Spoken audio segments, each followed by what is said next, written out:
I'd like to tell you about the strangest secret in the world. Not long ago, Albert Schweitzer, the great doctor and Nobel Prize winner, was being interviewed in London, and a reporter asked him, "Doctor, what's wrong with men today?" The great doctor was silent a moment, and then he said, "Men simply don't think." And it's about this that I want to talk with you. We live today in a golden age. This is an era that man has looked forward, dreamed of, and worked toward for thousands of years. But since it's here, we pretty well take it for granted. We in America are particularly fortunate to live in the richest land that ever existed on the face of the earth, a land of abundant opportunity for everyone. But do you know what happens? Let's take 100 men who start even at the age of 25. Do you have any idea what will happen to those men by the time they're 65? These 100 men who all start even at the age of 25 believe they're going to be successful. If you asked any one of these men if he wanted to be a success, he'd tell you that he did. And you'd notice that he was eager toward life, that there was a certain sparkle to his eye, an erectness to his carriage, and life seemed like a pretty interesting adventure to him. But by the time they're 65, 1 will be rich, 4 will be financially independent, 5 will still be working, 54 will be broke. Now think a moment. Out of the 100, only 5 make the grade. Why do so many fail? What has happened to the sparkle that was there when they were 25? What's become of the dreams, the hopes, the plans? And why is there such a large disparity between what these men intended to do and what they actually accomplished? When we say about 5% achieve success, we have to define success. And here's the definition. Success is the progressive realization of a worthy ideal. If a man is working toward a predetermined goal and knows where he's going, that man is a success. If he's not doing that, he's a failure. Success is the progressive realization of a worthy ideal. Rollo May, the distinguished psychiatrist, wrote a wonderful book called Man's Search for Himself. And in this book he says, the opposite of courage in our society is not cowardice, it is conformity. And there you have the trouble today. It's conformity. People acting like everyone else, without knowing why, without knowing where they're going. Now think of it. In America right now, there are over 14 million people 65 years of age and over, and about 13 million of these 14 million are broke. They're dependent on someone else for life's necessities. Now, we learn to read by the time we're 7. We learn to make a living by the time we're 25. Usually, by that time, we're not only making a living, we're supporting a family. And yet, by the time we're 65, we haven't learned how to become financially independent in the richest land that has ever been known. Why? We conform. And the trouble is that we're acting like the wrong percentage group, the 95% who don't succeed. Now, why do these people conform? Well, they don't know, really. These people believe that their lives are shaped by circumstances, by things that happen to them, by exterior forces. They're outer-directed people. A survey was made one time that covered a lot of men, working men, and these men were asked this question: why do you work? Why do you get up in the morning? 19 out of 20 had no idea. If you ask them, they'll say, everyone goes to work in the morning. And that's the reason they do it, because everyone else is doing it. Now let's get back to our definition of success. Who succeeds? The only man who succeeds is the man who is progressively realizing a worthy ideal. He's the man who says, I'm going to become this, and then begins to work toward that goal. I'll tell you who the successful people are. A success is the school teacher who's teaching school because that's what she wanted to do. The success is the woman who's a wife and mother because she wanted to become a wife and mother and is doing a good job of it. The success is the man who runs the corner gas station because that's what he wanted to do. The success is the successful salesman who wants to become a top-notch salesman and grow and build with his organization. A success is anyone who is doing deliberately a predetermined job because that's what he decided to do deliberately. But only 1 out of 20 does that. That's why today there isn't really any competition, unless we make it for ourselves. Instead of competing, all we have to do is create. Now, for 20 years, I looked for the key which would determine what would happen to a human being. Was there a key I wanted to know which would make the future a promise that we could foretell to a large extent? Was there a key that would guarantee a person's becoming successful if he only knew about it and knew how to use it? Well, there is such a key, and I've found it. Have you ever wondered why so many men work so hard and honestly without ever achieving anything in particular, and others don't seem to work hard and yet seem to get everything? They have the magic touch. You've heard them say that about someone. Everything he touches turns to gold. And have you ever noticed that a man who becomes successful tends to continue to become successful? And on the other hand, have you noticed how a man who is a failure tends to continue to fail?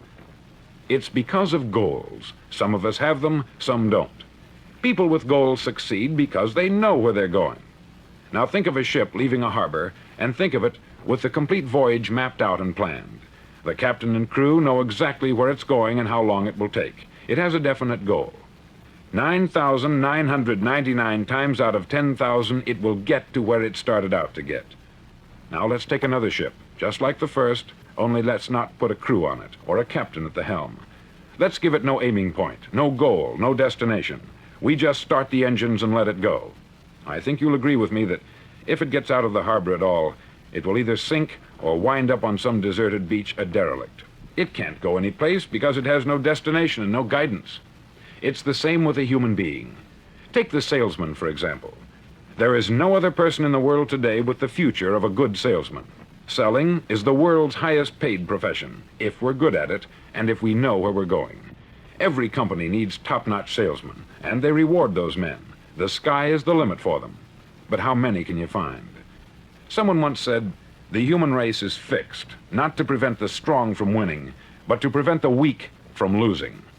The American economy today can be likened to a convoy in time of war. The entire economy is slowed down to protect its weakest link, just as the convoy had to go at the speed that would permit its slowest vessel to remain in formation. That's why it's so easy to make a living today. It takes no particular brains or talent to make a living and support a family today. So we have a plateau of so-called security, if that's what a person's looking for. But we do have to decide how high above this plateau we want to aim for. Now let's get back to the strangest secret in the world, the story that I wanted to tell you today. Why do men with goals succeed in life and men without them fail? Well, let me tell you something which, if you really understand it, will alter your life immediately. If you understand completely what I'm going to tell you from this moment on, your life will never be the same again. You'll suddenly find that good luck just seems to be attracted to you. The things you want just seem to fall in line. And from now on, you won't have the problems, the worries, the gnawing lump of anxiety that perhaps you've experienced before. Doubt, fear, well, they'll be things of the past. Here's the key to success, and the key to failure. We become what we think about. Now let me say that again. We become what we think about. Throughout all history, the great wise men and teachers, philosophers and prophets have disagreed with one another on many different things. It is only on this one point that they are in complete and unanimous agreement. Listen to what Marcus Aurelius, the great Roman emperor, said. He said, "A man's life is what his thoughts make of it."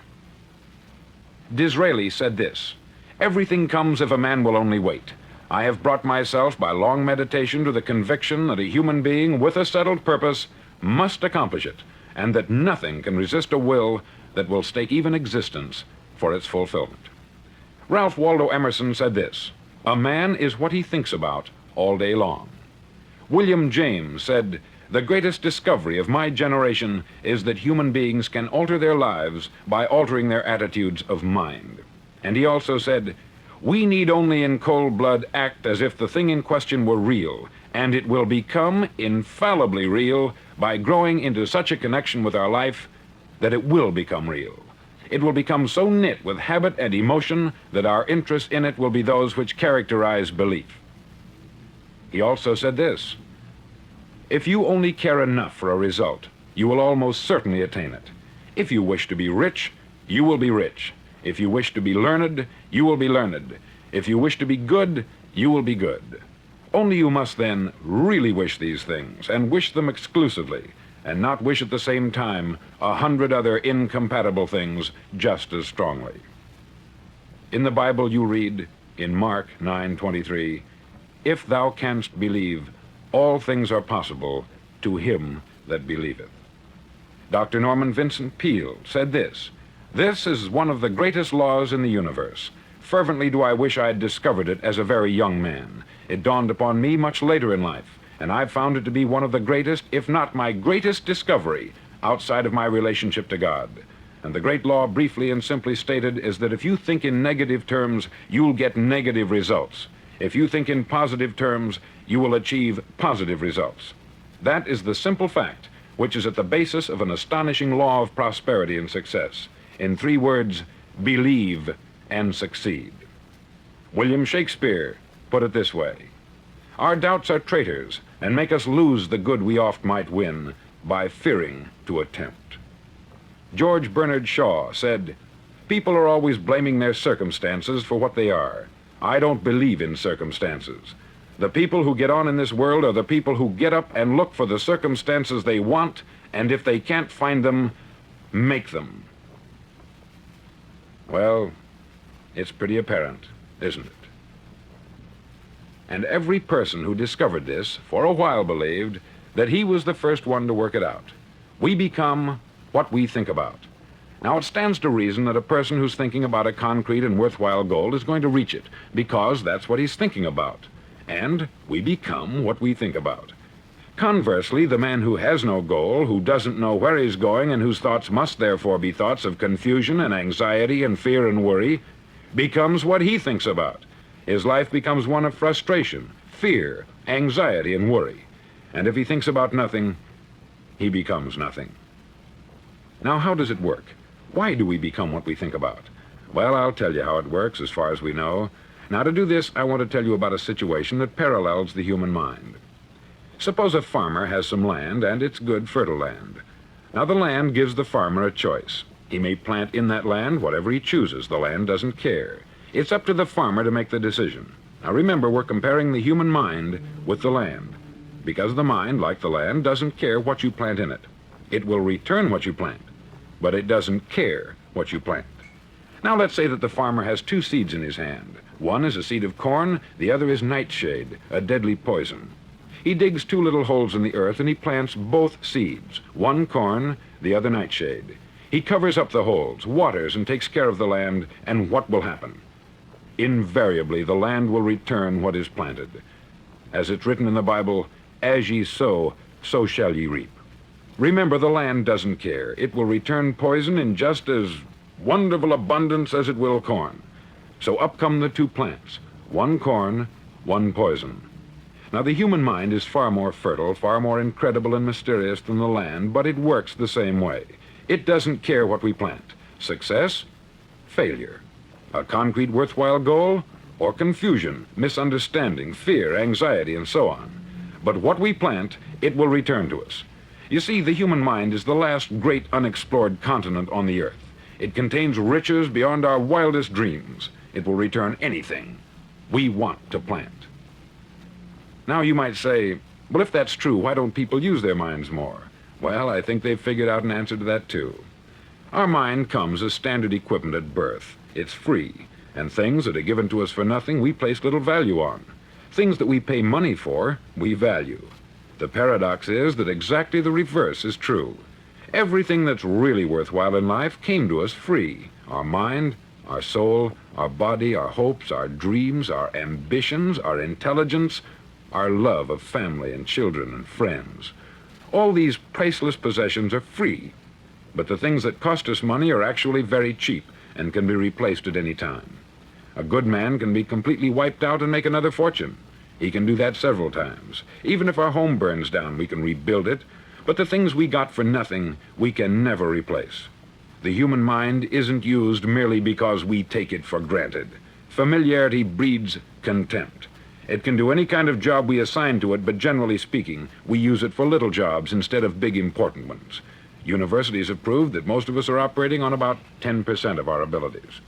Decide now, what is it you want? Plant your goal in your mind. It's the most important decision you'll ever make in your entire life.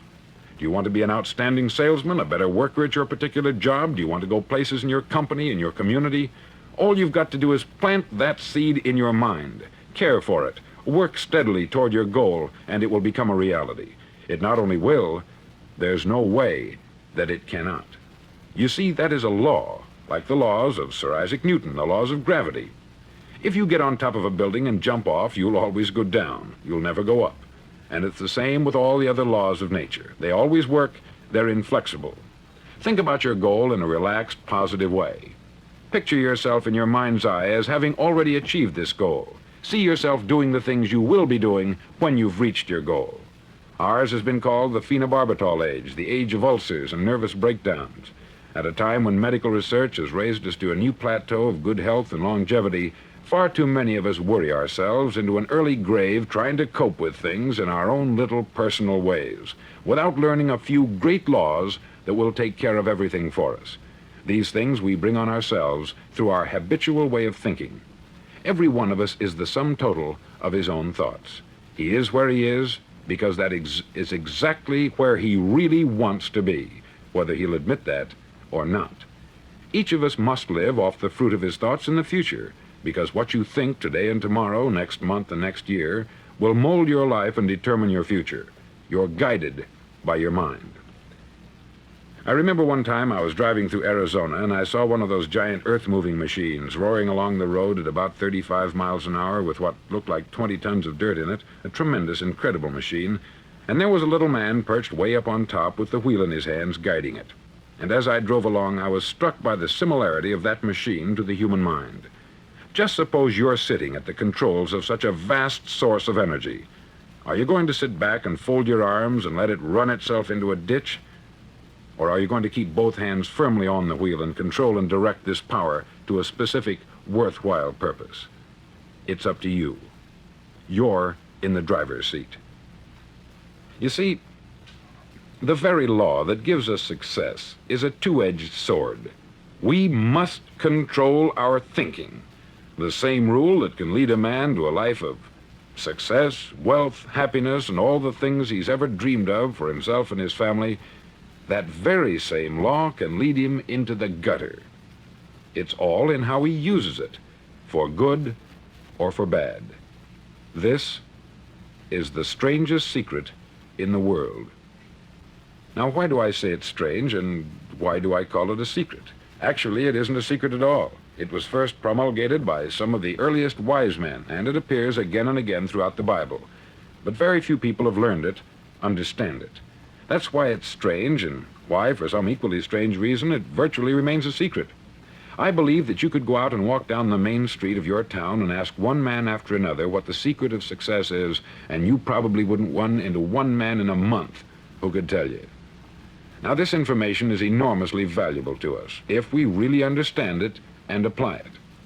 It's valuable to us not only for our own lives, but the lives of those around us, our family, employees, associates, and friends. Life should be an exciting adventure. It should never be a bore. A man should live fully, be alive. He should be glad to get out of bed in the morning. He should be doing a job he likes to do because he does it well. One time I heard Grove Patterson make a speech, the editor-in-chief of the Toledo Daily Blade, and as he concluded his speech, he said something that I've never forgotten. He said something like this: "My years in the newspaper business have convinced me of several things. Among them, that people are basically good, and that we came from someplace, and we're going someplace. So we should make our time here an exciting adventure. The architect of the universe didn't build a stairway leading nowhere. And the greatest teacher of all, the carpenter from the plains of Galilee, gave us the secret time and time again. As ye believe, so shall it be done unto you."